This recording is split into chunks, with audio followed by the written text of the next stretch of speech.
My parents always had a way of manipulating situations to their advantage, favoring my sister while excluding my son from family gatherings. I never thought I would find myself a widow at 34, yet here I am, Dakota, sitting at my kitchen table at 7 a.m., trying to get my 7-year-old son ready for school while holding back tears. It has been 8 months since Mark died in an accident at the construction site, but it feels like just yesterday. The initial months following Mark's death were a whirlwind of paperwork, grief, and sleepless nights. I honestly don't know how I would have managed without my in-laws, Lisa and Tom. They have been absolute angels, picking up Tommy from school every day so I can focus on work. I stop by their house afterward to get him, and every time, they insist on giving me money. Lisa, I really can't take this, I told her last week, holding back the envelope she tried to sneak into my purse. Dakota, sweetie, we want to help, she insisted, her gentle gaze meeting mine. We know the insurance company paid well, but let us do this. She was right about the insurance. Following Mark's death, the firm paid out $300,000. With that and my job as a marketing manager, we are doing well financially. But for Lisa and Tom, it isn't about the money, it's about the love and support they offer us every day. If only my parents were half as supportive. Mom and Dad have always made it clear that my older sister, Rachel, is their favorite child, and now they seem to prefer her children over Tommy. Last weekend was no different. Tommy was eager to see his grandparents, but Mom was already fussing about his questions after only 20 minutes. Why does the clock make that sound? Tommy inquired, pointing to their antique grandfather clock. How does it work inside? Dakota, can't you control him? Mom groaned, rolling her eyes. He's always asking questions about everything. Rachel's kids never give us this much trouble. Dad nodded in agreement and reached for his laptop. Here, Tommy, why don't you play some games instead? Look, I downloaded some new ones. However, Tommy did not want to play games, he wanted to communicate, learn, and connect. Meanwhile, Rachel's 3 children sat in the corner, engrossed in their phones, barely acknowledging anyone's presence, and my parents portrayed this as the perfect behavior. I've learned to bite my tongue. Growing up as the underfavored child, I became accustomed to these comparisons long ago. Now, I just shake my head and remain silent when people compliment Rachel's parenting while condemning mine. At the very least, my parents help with Tommy occasionally, such as watching him when I have late meetings or picking him up if both Lisa and Tom are busy. It was supposed to be just another Tuesday dinner at my parents' home, but the warning signs were present from the moment I walked in. Mom had prepared my favorite lasagna, which she generally only cooks when she wants something. Dad was particularly chatty, inquiring about work, Tommy, and pretty much everything else. They were building towards something, but I didn't know what. So, Dakota, Mom remarked gently as she cut her lasagna into beautiful squares, we've been meaning to ask you something. I took a sip of water to brace myself. How much was Mark's life insurance payout? The question struck me like a slap in the face. I nearly choked on my water, taken aback by such a forthright question about something so intimate. Perhaps it was the shock, or maybe I was simply tired of hiding secrets from my parents, but I responded truthfully. About $300,000, I replied softly. Mom's fork clattered against her plate, and Dad's head shot up so swiftly that I felt he could injure himself. They looked at me as if I had just declared I had won the jackpot. Well, Mom began, carefully setting down her fork, what are you planning to do with all that money? I could feel their expectations weighing down on me. I've invested it, I said, trying to keep my voice steady. It's for Tommy's future, his college education, maybe to help him buy an apartment when he's older. Mark and I always talked about it. But that's years away, Dad said, waving his hand dismissively. You should be thinking about the present, Dakota, about yourself and your family. The way he stated family made it clear he wasn't referring to Tommy. I recognized that tone, it was the same one they used to aid Rachel with her down payment for her house or to fund her extravagant wedding. You could do so much with that money now, Mom added, leaning forward eagerly. Rachel cleared her throat and sat up straighter. I've been thinking, she said, surveying the table with the same self-righteous attitude she had carried since we were children. Dakota and I should help Mom and Dad financially. I'll send them $500 every month. I wish I could do more, But you know how it is, Jack's the only one working, and with 3 kids. She paused, allowing that to sink in before turning to me with a smile that didn't reach her eyes. But you, Dakota, you should send them $1,000 monthly. Excuse me? I nearly choked on my water. Well, it makes sense, Rachel continued. You earn really well at your job, and you only have 1 child to support. Plus, with your situation, you have other income now. Her careful avoidance of mentioning Mark's death made my blood boil. I wanted to shout that I was a widow, that I no longer had my husband's income to rely on, and that the other income she was referring to was meant for my son's future. But Mom was already clapping her hands with joy, and Dad was beaming like it was Christmas morning. "Oh, girls," Mom said, "you don't know what this means to us." I sat there, torn between fury and amazement, witnessing my family's hopeful expressions. The words of refusal died in my throat. I had spent my entire life trying to gain their approval, and now they were putting a price on it. "Fine," I heard myself say. "I'll do it." The first transfer was the most painful. $1,000 was gone with a few clicks. I convinced myself it was worthwhile if it meant more family support for Tommy, but that fantasy quickly dissipated. "Mom, could you pick Tommy up from school today? Lisa has a doctor's appointment, and I have a late meeting." "Oh, honey, I'm so sorry," Mom's voice cracked over the phone. "I've got such a headache today. You know how my migraines get." This became a pattern. There was always an explanation for why she couldn't help with Tommy. Mom was too busy, she was exhausted, she had errands to run, her back was acting up. Meanwhile, the $1,000 was automatically deducted from my account each month. One particularly unpleasant Thursday, after Mom claimed she couldn't care for Tommy because she might be sick, I contacted Lisa in desperation. "Of course we'll pick him up," Lisa replied without hesitation. "Jim's already heading to the school. He loves their little chats on the drive home. Tommy's been telling him all about their science project." I hung up the phone and sat at my desk, trying to hold back tears. $1,000 per month got me nothing but excuses from my own mother, whereas my mother-in-law dropped everything to help without asking for a dime. December snuck up on me that year. We had always celebrated Christmas at my parents' house, it was a family tradition. Everyone came there to exchange gifts, share meals, and make memories. The call came exactly 1 week before Christmas. I was assisting Tommy with his homework when my phone lit up with Mom's number. "Dakota, honey," she began, using that syrupy sweet tone that always signaled terrible news. "About Christmas Eve, we've decided to do something different this year. We're having an adults-only party, no children allowed." The pencil I was holding broke in my hand. "What?" "It's just that we want to do something more sophisticated this year," Mom explained, as if she were discussing something as insignificant as changing dinner plans. "You know, wine, adult conversation." "But it's Christmas." I objected, stepping back so Tommy couldn't hear. "What am I supposed to do with Tommy?" "Oh, that's easy," she said, her voice light and dismissive. "You can leave him with Lisa and Tom. They'd love to have him. I'm sure you'll come by around 7. After hanging up, I gazed at Tommy, who was still working on his arithmetic problems, blissfully unaware that his grandmother had just cancelled his Christmas invitation. My heart wrenched as I watched him concentrate on his multiplication tables, his tongue hanging out like Mark's used to. I spent the following week debating what to do. The idea of celebrating without Tommy felt terrible, but canceling the family Christmas together seemed too dramatic.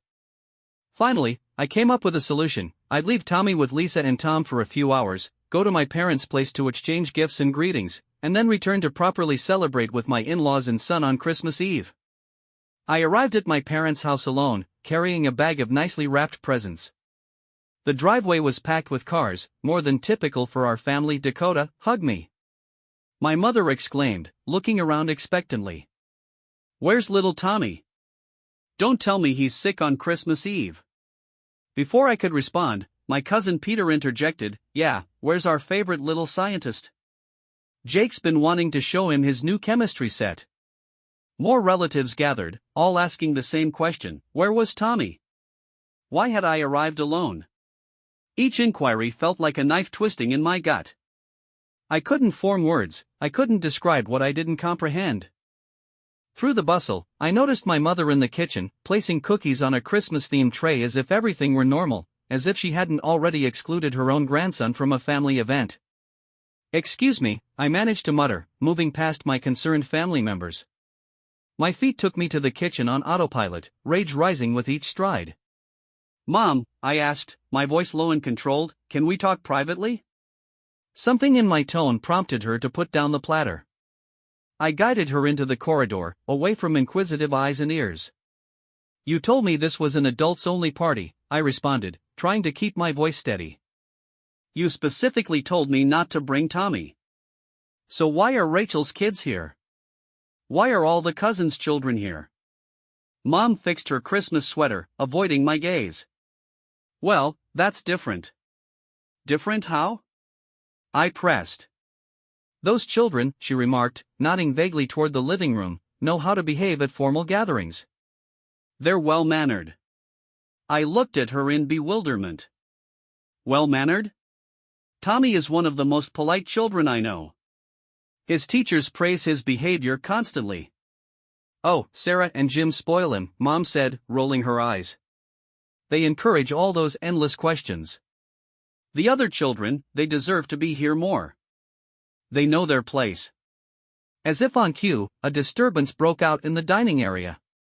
Rachel's youngest kid, Kevin, had taken a bunch of deviled eggs and was hurling them at his sister. The eggs flew across the room, splattering on Emily's beautiful Christmas dress as she screamed. I returned to my mother, lifting an eyebrow. "Yes, I can clearly see their superior manners on display." Mom's expression tightened. "That's just children being children. But when Tommy asks questions about how things work, that's unacceptable behavior. Don't be so dramatic, Dakota. He's fine with Sarah and Jim." "I'm leaving," I said, turning toward the door. "I'm going back to my son." Mom shrugged and examined her manicure. "Fine, leave if you want to make a scene, but put your gifts under the tree first. We're opening them after dinner." Something snapped within me. I stood there, looking at my mother's dismissive shrug. I walked into the center of the living room. Before I could think twice, I cleared my throat loudly, cutting through the festive music and conversation. Heads turned, conversations ended mid-sentence, and all eyes were on me. "Several of you have asked why I came alone tonight," I said, my voice stronger than I had anticipated.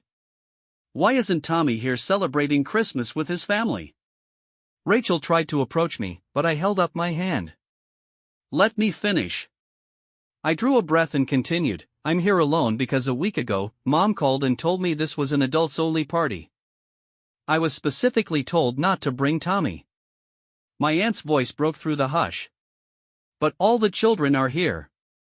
We had no idea there was a ban on children." Uncle Steve explained, puzzled. Mom walked forward, her cheeks heated. "Dakota, this isn't the time." "Oh, I think this is exactly the time," I said, my voice raising slightly. "Because you see, there wasn't really a ban on children. There was a ban on one child, my child. My son, who apparently isn't good enough for this family's Christmas celebration." The room erupted in murmuring. I witnessed surprised expressions, disapproving looks at my parents, and perplexed youngsters as the adult drama unfolded. "But that's not even the best part," I remarked with a dry laugh. "While my son isn't good enough to attend Christmas, I'm apparently good enough to send my parents $1,000 every month, and Rachel here sends $500. Rachel's husband, Jack, raised his head. "Wait, what, $500? Rachel's cheeks drained of color as Jack turned to face her. "You're sending your parents money every month? From where? Our account barely covers the bills as it is." Rachel's composure snapped, her cheeks flushed scarlet as she stared at our parents, and her husband's words rang out sharply and clearly, "You scammed your own daughter out of thousands of dollars. You're nothing but scammers using your own daughter like an ATM while treating her kid like dirt. That's low, even for you." The gathering erupted in overlapping voices, some expressing disdain and others demanding explanations. Rachel was attempting to explain herself to an increasingly enraged Jack, while my parents stood there, their carefully constructed facade crumbling around them. I raised my hand, drowning out the continued disputes around me. I have something else to say. The room became quiet again, and all eyes returned to me. Mom and Dad remained motionless before the Christmas tree, their faces ashen. Rachel was still explaining herself to Jack, but even she paused to listen. From this moment on, my voice was clear and firm. I will no longer be sending you any money, and I won't be maintaining any relationship with you or Rachel. I'm done. Without waiting for an answer, I turned and walked out, leaving the bag of gifts at the door. The sound of the door closing behind me felt final, like the end of a chapter one should have concluded years ago. Sitting in my car, I took out my phone and accessed the banking app. With a few quick touches, I canceled the monthly transfer to my mother's account. It felt like severing a cord that had been dragging behind me for months. The journey to Lisa and Tom's house seemed to take both forever and no time at all. When I parked in their driveway, I noticed Tommy through the window, helping Lisa decorate Christmas cookies. The sight of him, happy and loved, brought tears to my eyes. We spent the rest of Christmas with Lisa and Tom, baking cookies, singing songs, and watching Tommy's eyes light up as he assisted Jim in building the nativity scene. This, I understood, is how family should feel. My phone rang the next morning while Tommy was still sleeping among the goodies Santa had brought him. It was Aunt Caroline. You might want to hear how things ended last night, she said without elaborating.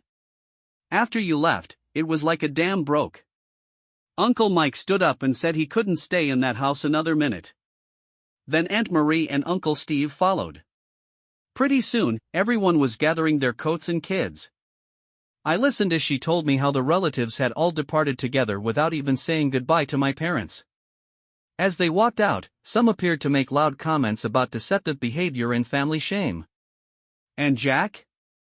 I inquired quietly. Oh, honey, he was livid. He packed up the kids right then and there, told Rachel he needed time to think about their marriage, said he was taking the children to his parents' house for Christmas. Rachel was crying. Your parents were trying to do damage control, but it was too late.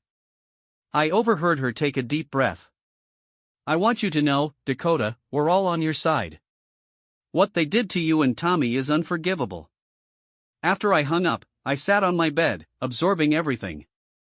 My phone began to buzz with notifications, text messages from Mom, Dad, and Rachel. They all said variations on the same thing: we're sorry. We were wrong. Please talk to us. We can explain. I read every message once, then archived them without replying. The week between Christmas and New Year's was a calm haze. Tommy and I spent quiet evenings with Lisa and Tom, playing board games, watching Christmas movies, and relishing the simple pleasure of being with people who genuinely loved us.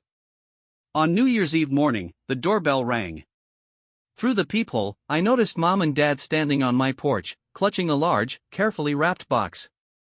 My heart pounded against my ribs as I considered whether to open the door. Dakota, we know you're home, Mom said, her voice muffled by the door. Please, we just want to talk. After a brief hesitation, I opened the door but remained firmly in the entryway, preventing their access. They appeared smaller, less threatening than they had a week before. We brought this for Tommy, Dad explained, holding out the item. Through the wrapping paper, I noticed the logo of a high-end electronics retailer. He doesn't need it, I said, making no attempt to accept the present. Please, Dakota, Mom came forward. We know we were wrong, the way we treated Tommy, the manipulation with the money. We're truly sorry, and we want you to know this isn't about the money you were sending us, Dad hurriedly added. We really do feel terrible about everything. I examined their faces, looking for authenticity. Are you sorry because you realize what you did was wrong, or are you sorry because the entire family knows what you did and won?